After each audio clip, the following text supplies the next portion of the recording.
Hey guys, and welcome to another brand new video. In this video, we actually have some pretty crazy news when it comes to Xbox. Now, as you guys probably know, there's been a lot of news when it comes to Xbox, and if you guys missed my video on the channel itself, go check that out, where I basically was just dogpilling on the fact that Xbox is still making Xbox users feel somewhat forgotten about on their Game Pass price. Basically saying that PC users get day one games and Xbox users on the cheaper option may have to wait up to a year for them to get their game. Now keep that in kind of mind because we're now seeing a lot of news when it comes to Phil Spencer being public, talking about stuff at Gamescom, and as well kind of addressing the fact of how the industry is going to be changing, especially in regards to Xbox, how games are published, how games are shared, which platforms they may be on, and at the end of the day, them kind of saying that this might be a good thing for gamers overall. And I do agree with that. But there's also a few kind of very strange things I want to go and approach on because it's a little bit weird. So I want to hear your thoughts and comments throughout the video. Make sure you guys are subscribed with the notifications on. We do have the Twitter and Twitch room down below if you guys want to follow. And of course, let's dive into the news.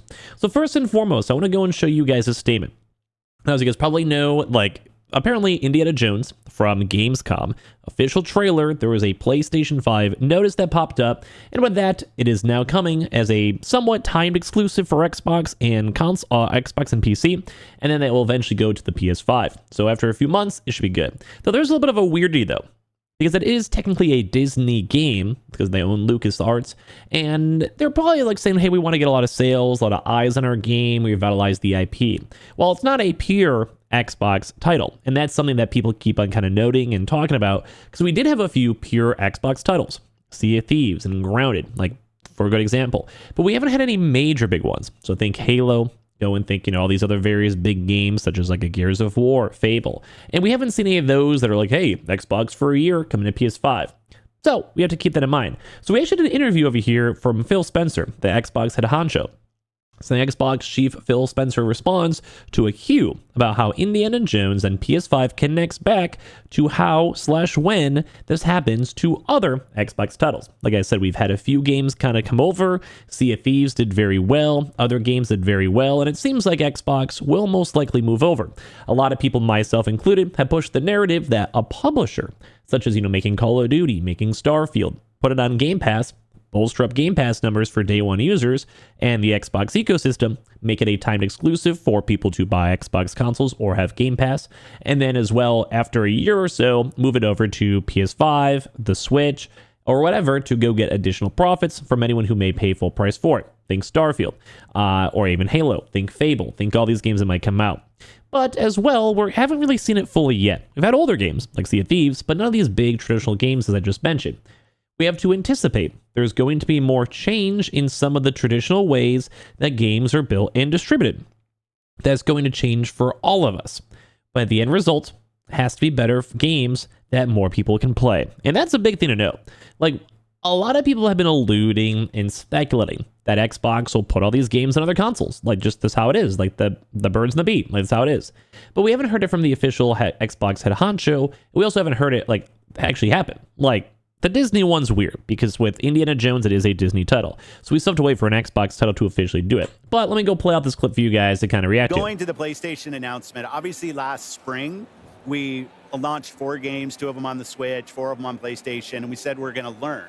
We said we... And I'll just chime in the learning. They sold very well. PlayStation users are very happy, and you guys can chime your thoughts in down below. But I think most people were chill with it. I liked it. I like the idea that anyone can probably play any game on any title, and I really truly would love to see PlayStation titles at some point go to Xbox, because why not? They recoup money. You maybe release it 2 years after the fact. If you want to be greedy, 2 years, 3 years, whatever. Kind of how they do with PC. So my ideal dream, PlayStation game, 1 year exclusive or same day launch on PC, probably on Steam or Epic Game Store. They do technically own Epic Game Store, so it's probably more incentivized for them to do an Epic Game Store. And after 2 years, a year, 3 years, whatever they seem fit, ideally, shorter the better, release it on Xbox, release it on Switch, put it on Steam if they're not putting it on Epic Game Store, and I'd be okay with that. And Xbox does the same thing. I don't mind timed exclusives. I don't like perpetual exclusives that would never make their way to other consoles. It sucks. Watch, I think at Showcase, I might have said, from our learning, we're going to do more. What I see when I look is our franchises are getting stronger. Our Xbox console players are as high this year as they've ever been. Amazing. I'm not really sure if that's true, though. So I look at it and I say, okay, our player numbers are going up for the console platform. Our franchises are as strong as they've ever been. I also don't believe that because look at Halo. I mean, he's obviously doing like a press thing, so he has to be pretty confident. But I'll be honest with you guys. I mean, maybe he's trying to count an Activision because they do technically own it now, and those numbers have bolstered up everything, which we have reported on before. So if he's doing it that way, that's a little schemy, a little slimy. But I mean, over time, I mean, it's true. They own it now. I mean, it makes sense. Like, he's not technically wrong. But if you kind of think Xbox as you'd expect it, as they even release these old games, etc., they are a little bit weak. Like, look at Halo. Halo is not doing that well. I'll just gotta be honest. So their IP's not doing the best. Games like Gears of War haven't had an update in a long time. Not really relevant.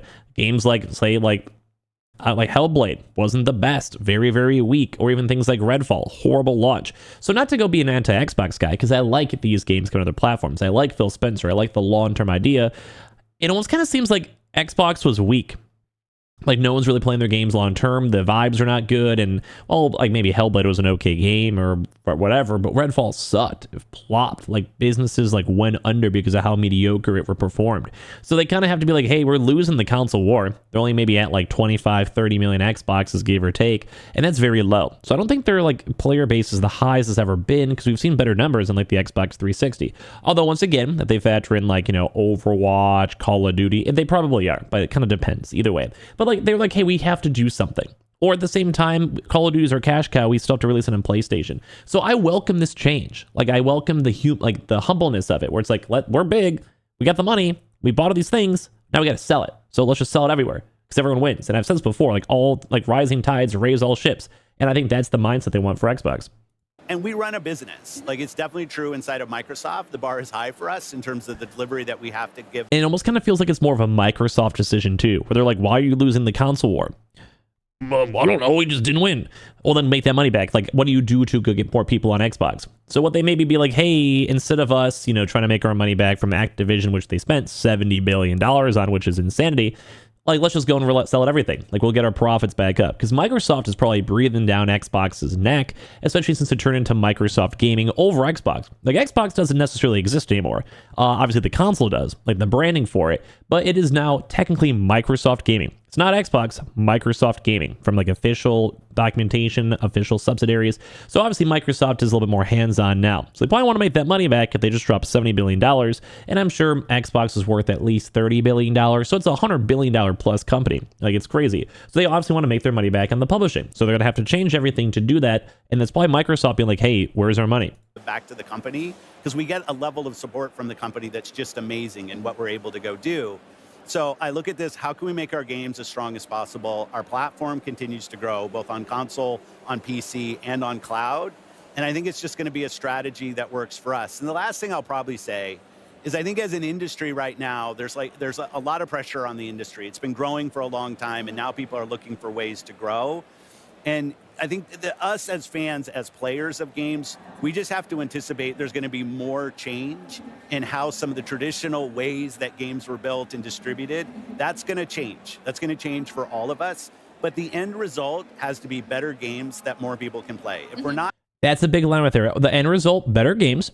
So that means if we have bigger budgets, because we're releasing on every single console, Switch, PC, Xbox, etc., that means you could probably anticipate game sales going up. Like, as just like you just have more platforms. And that also means you have a bigger budget. That means that places even like Sony, Xbox, Nintendo can kind of be like, hey, we can throw you 50 million instead of 25 because we're going to sell it on Xbox too as well. And we're going to get more sales, make more profit. Instead of trying to go focus on selling consoles like the Xbox, they're like, we want to get Game Pass numbers. And I think this is like a big, good changing shift in the gaming world. Where at a certain point, we actually might be almost done with these console wars. Now, it's still this awkward thing because PlayStation's not really budging.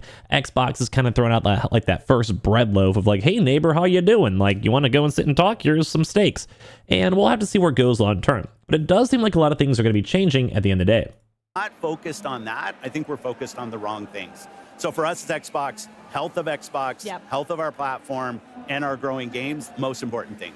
So also they said too, are growing games. They want to have more people playing their games. It seems like Xbox is kind of like at a standstill. Their consoles aren't selling well anymore. They never kind of did for the last 2 cycles. I think the Xbox One Game Pass is doing well, but it's kind of been going down a little bit. So what do you do after you spend all this money? You get a lot more money back from selling stuff on PlayStation. You kind of sell your old games, and games like Indiana Jones, which will cost hundreds of millions of dollars, probably at least $100 million to make. Then at that point, you go and you release it on PlayStation after some time exclusivity to make your money back even more. And I think this is all good stuff. Good for the consumer, good for the games, companies get more money, and I think this is kind of nice to go and see if finally, Phil Spencer, publicly addressing this in the first place. So give me your thoughts and comments and everything down below. We have the Twitter and Twitch stream as well. I appreciate y'all for watching. I'll talk to you guys tomorrow.